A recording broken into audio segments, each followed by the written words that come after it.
Converted Man here. I'm looking at a video called Ultimate Questions. Is there a God? Where do we go when we die? This video is so simplistic in its presentation and the questions that it asks that I don't think that I even need to bother with the logical fallacy counter. So here we go. Don't be deceived. The universe around you did not come into existence by accident. Nothing comes from nothing. How do you know that that's true? How do you know that nothing can come from nothing? How do you know that the universe is not just here by random chance or random events or what have you? You're just asserting these things to be true without any evidence to show that they are true. Things are too delicately balanced not to be a planned creation. Sounds like an appeal to personal incredulity to me.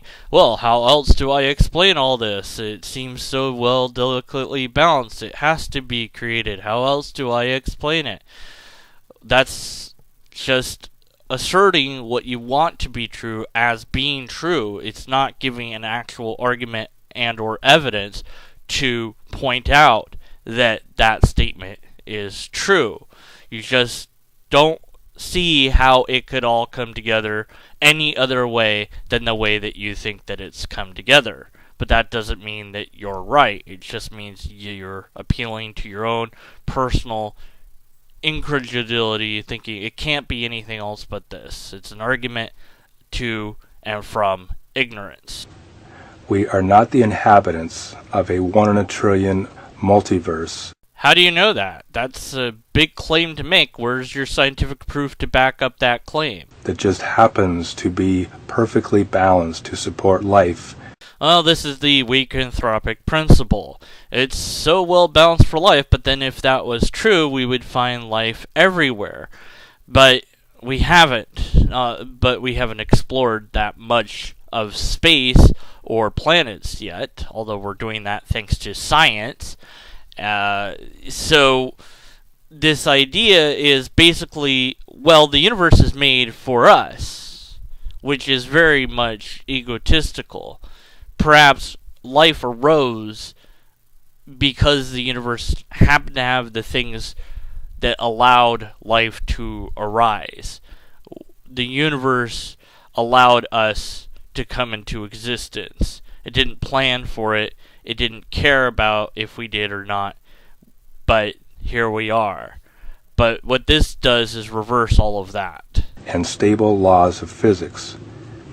People will go to great lengths to explain away the existence of a higher power. That preassumes that there is a higher power. I don't need to explain away anything until that thing has somehow been shown to even be a thing. And in fact, if it is shown to be a thing, I won't explain it away because I care about what is true, not about what I want to be true or believe to be true. I only care about what is really true. What can be demonstrably demonstrated to be true? What are the facts and what is the truth that those facts bear out? Where's the evidence for this? Where are the repeatable tests we can run on it? What is the logically coherent argument for it? We don't have those things here. We just have you say that this is true. Don't be deceived. This is the way that it is. But you have no proof for any of this. They themselves wish to occupy that space. That requires special knowledge on your part to know that all humans want to place themselves in God's shoes. Having said that, I could do a much better job of fixing things and helping out people as God than I could do as a limited human being, and I certainly would do a far better job than your supposed God is doing if it does exist, because your God seems identical with what we should expect from there being no God. There's no direct action that we can see is a result of a God. Whereas if I was a God, I'd be very obvious about my existence and my help, and I would see if people even wanted my help before intervening. Their faith and religion is in their disbelief. whenever this comes up, I like to ask the question, is faith good or bad? Is having a religion good or bad? Because if having faith and or a religion is bad, then we should try to rid ourselves of faith and religion. And if having faith and or religion is good, then we should have a faith and or religion. So all this is essentially a 2Q. Well, but you have faith and you have a religion too. Which isn't true, but even if it was true, what's your point?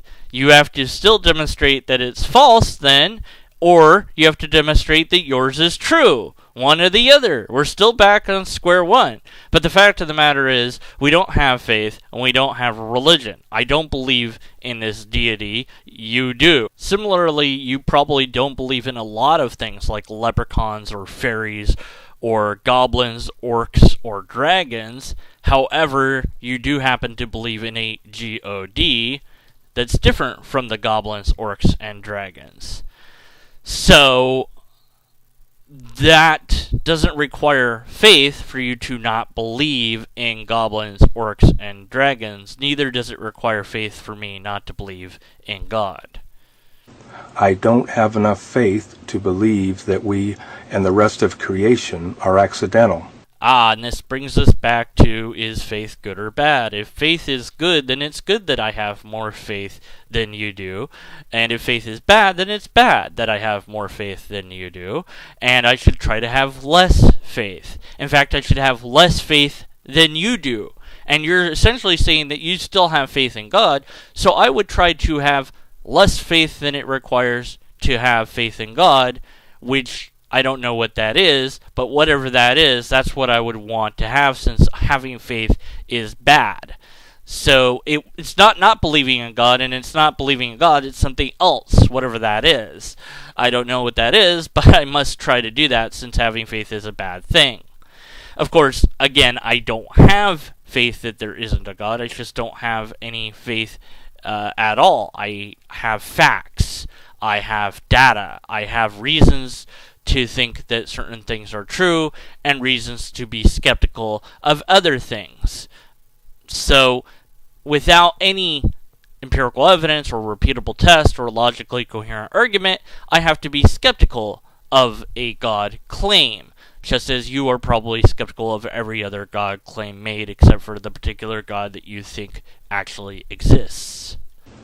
The consciousness that each of us have has no weight, takes no space, and is invisible.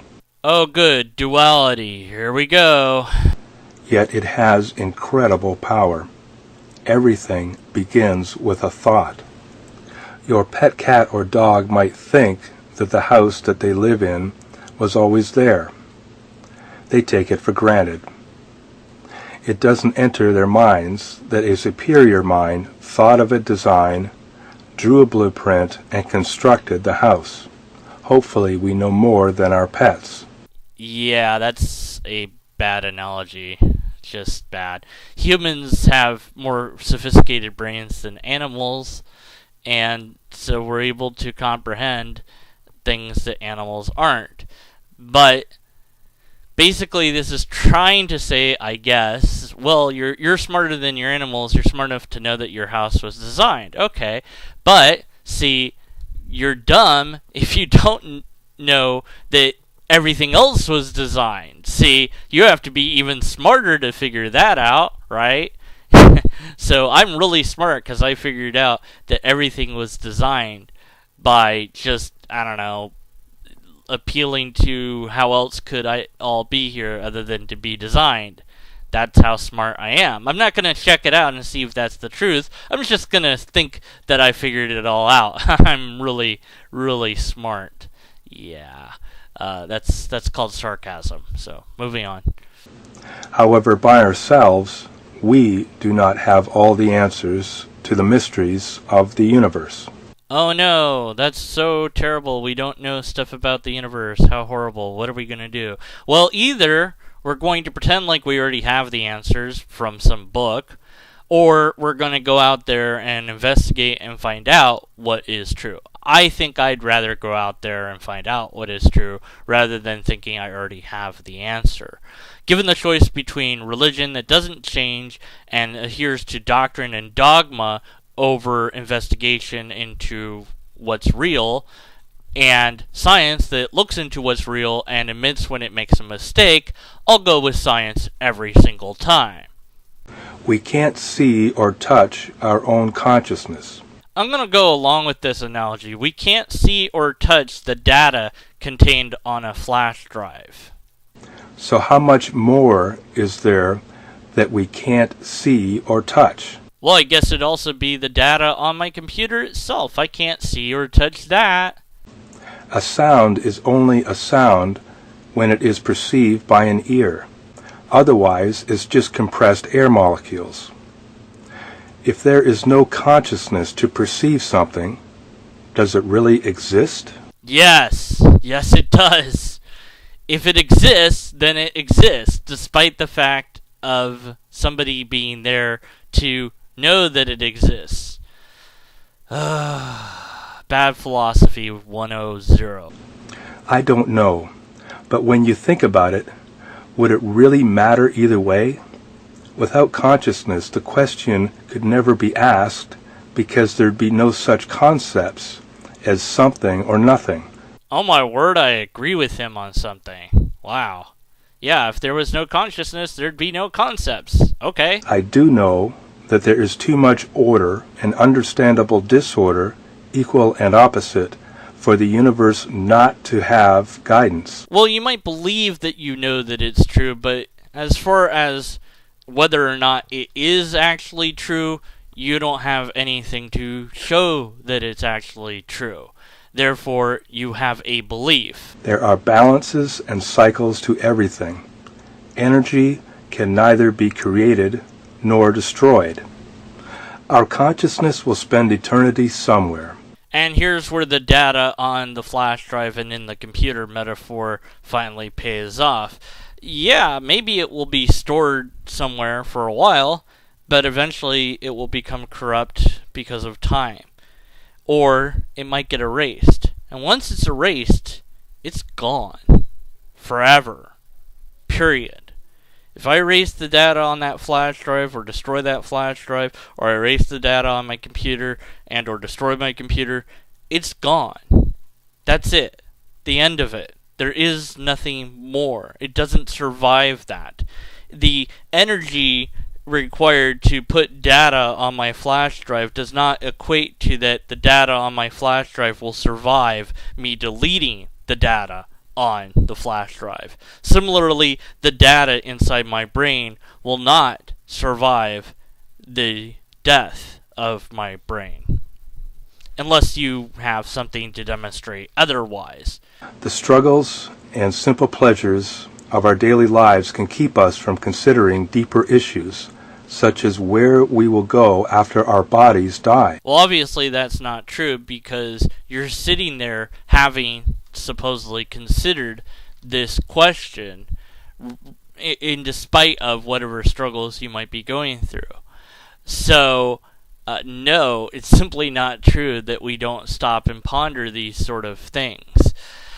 As far as where we go, that assumes that there's somewhere to go after our body stops functioning. And it also assumes that the brain and that the mind of the brain is more than the sum of its parts, which you have to demonstrate as being true. The Bible holds the answers if you open your mind and spirit to look. Oh, you're funny.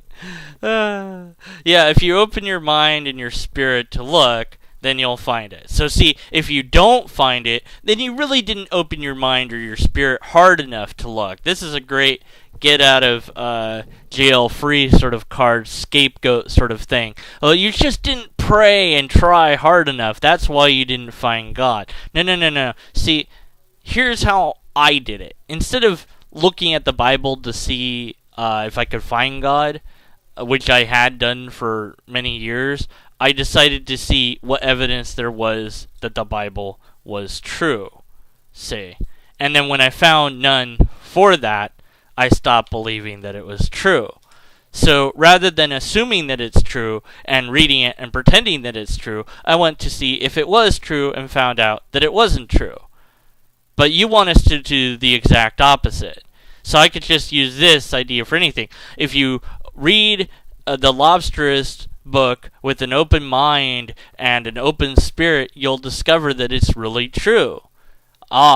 You read it and you don't believe that it's true. Obviously, you don't have an open mind or an open spirit because you don't believe that it's true. You just didn't try hard enough. You just don't want it to be true.